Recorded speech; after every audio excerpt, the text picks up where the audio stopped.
Welcome. Sue here with Get to the Farm. Today we're beginning our look at the essential nutrients required for optimum plant growth.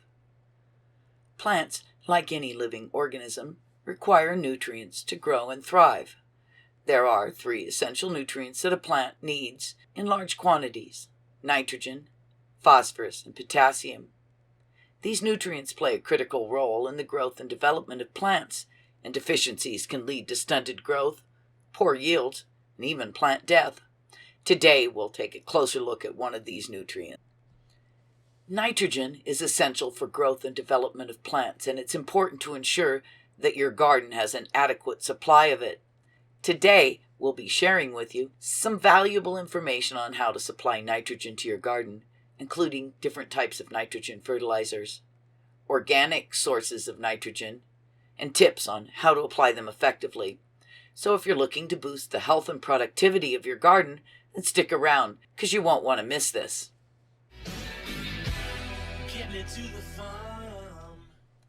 Nitrogen is often considered the most important nutrient for fertilizers. However, nitrogen is also the most difficult nutrient to measure in soils. Soil microbes are the gatekeepers that control the day-to-day supply of nitrogen in the soil.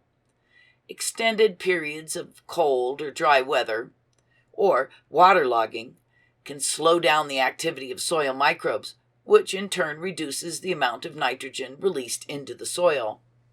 Since it's harder to calculate the amount of nitrogen your soil needs, it's important to find ways to ensure an even supply.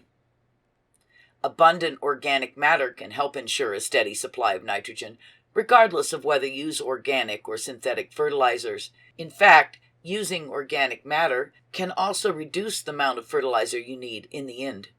It is important to note that the recommended application rates on fertilizer labels are often higher than necessary, especially for soils that already contain high levels of organic matter. When it comes to vegetable gardens, fast-acting sources of nitrogen wash away quickly, so it's best to apply them in dilute amounts throughout the growing season. Lawns also require a lot of nitrogen, so apply the recommended amount twice each year. For flowers, shrubs, and trees in average soil, they require half as much nitrogen unless they're heavy feeders.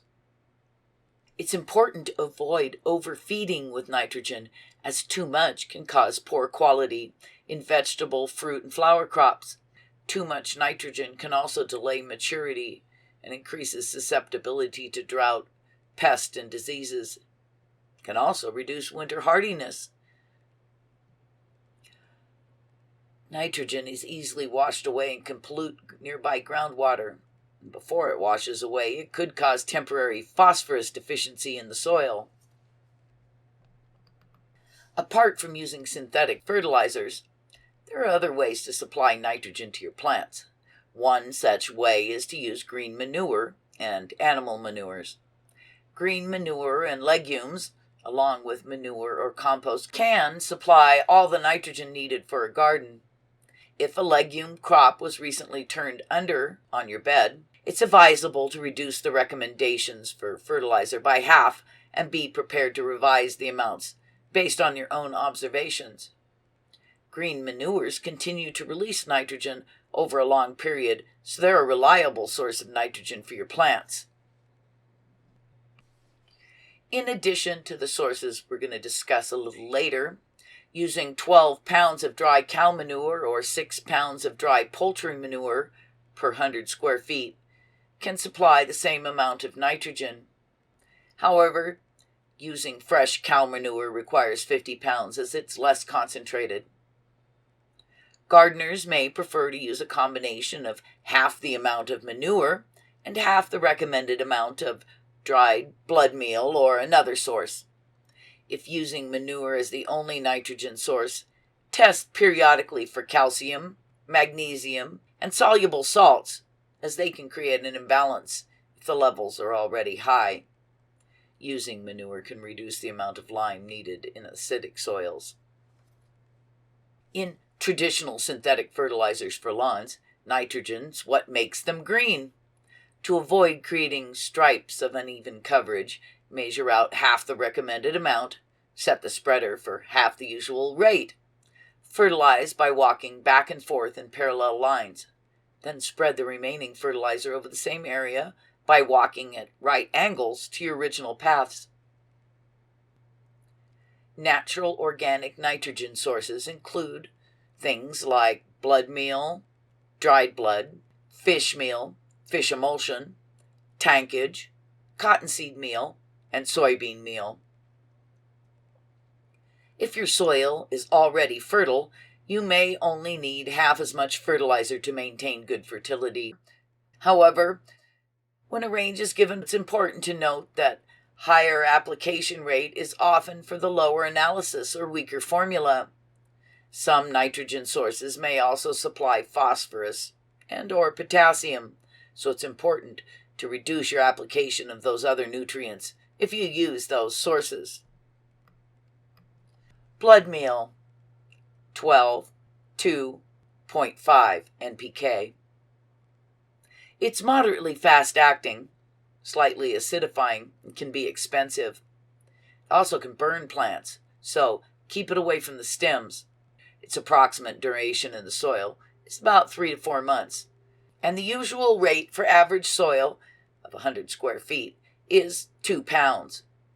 For soil with deficiency in nitrogen, the rate for 100 square feet is 3 to 5 pounds.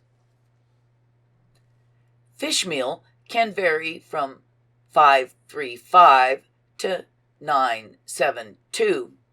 It's relatively fast-acting and supplies major and micronutrients. One drawback is that the fishy odor can attract animals. It has an approximate duration in the soil of 6 to 8 months, and the rate for average soil is 2 to 4 pounds per 100 square feet. For deficiencies, the rate is 5 to 8 pounds per 100 square feet. Fish emulsion, 4.11 to 9.72, is good for foliar feeding. It's fast-acting, and some brands don't have any fishy odor. It has an approximate duration in the soil of 3 to 6 months. Just follow the label directions for dilution and application rates. Tankage, 6.60 to 9.10, 1.5, is a dried ground byproduct from slaughterhouses that sometimes is available from animal feed suppliers. It lasts for 3 to 6 months in the soil, and the application rate is the same as for fish meal. Cottonseed meal will acidify the soil and likely contains pesticide residues unless labeled organic, which is rare to find. With an NPK rating of 6, 2.5, 1.7, its slow-acting effect means the approximate duration in the soil is 1 to 2 years. The usual rate for average soil is 3 to 4 pounds per 100 square feet. In cases of deficiency, the rate is 7 to 8 pounds per 100 square feet. Soybean meal, 7.5, 2.3, is another slow-acting nitrogen source. It is the byproduct of processing soybean oil. Its approximate duration in the soil is 1 to 2 years. The rate for average soil is 3.5 pounds per 100 square feet, and for deficiencies, it is 7 pounds per 100 square feet. Sodium nitrate, NPK of 16.00, also known as nitrate of soda, can be obtained in its natural form through mining, providing trace elements to the soil. It's fast-acting, and nitrate of soda should not be used on alkaline or salty soils. It's approximately 1/3 as strong as limestone for raising soil pH. Its approximate duration in soil is 3 to 4 months, and the recommended rate to apply for average soil is 1/2 pound per 100 square feet, or 1 pound per 100 square feet for soils deficient in nitrogen. Synthetic inorganic sources of nitrogen include ammonium nitrate, ammonium sulfate, urea, and urea formaldehyde. Synthetic organic sources of nitrogen, such as ammonium nitrate, 34.00 and fast-acting, should not be used where soils are high in salt. Slightly acidifying and highly flammable, with a duration of 3 to 4 months in the soil. The recommended rate is 1/3 pound for average soil, and for nitrogen deficiencies it is applied at 3/4 pound per 100 square feet. Ammonium sulfate 2000, containing 24% sulfur, is fast-acting and should only be used on alkaline soils as it rapidly lowers the soil pH. Its duration in the soil is 3 to 4 months, and the recommended rate for application is 1/2 pound per 100 square feet or 1¼ pounds per 100 square feet for nitrogen deficiency. Urea 4600, very fast-acting, has a high risk of burning plants, so it should only be used in a blended fertilizer. Mixing urea into the soil minimizes loss from the evaporating ammonia. It increases soil acidity, lasting around 2 to 3 months in the soil. Follow the directions on the label of blended fertilizer. Urea formaldehyde 3500 is only moderately fast-acting, so there's a lower risk of burning, making it safe to use on soils with a higher salt level. Its duration in the soil is 3 to 4 months, and the recommended rate for application is 1/3 pound per 100 square feet, or 3/4 pound for 100 square feet of soil deficient in nitrogen. Sulfur-coated urea 3600, containing 13 to 16% sulfur, is slower acting with a lower risk of burning plants, and it slowly lowers soil pH. Its duration in the soil is for 1 full season, and the recommended rate for application is 3/4 pound per 100 square feet or 1½ pounds per 100 square feet in case of deficiency. Hopefully you now have a better understanding of the importance of nitrogen in your garden and how to supply it effectively. Keep in mind that nitrogen is just one of the many essential nutrients required for healthy plant growth, and it's crucial to maintain a balanced fertilizer regimen. Over-fertilization can harm your plants and the environment, so always follow instructions on the label and use nitrogen fertilizers responsibly.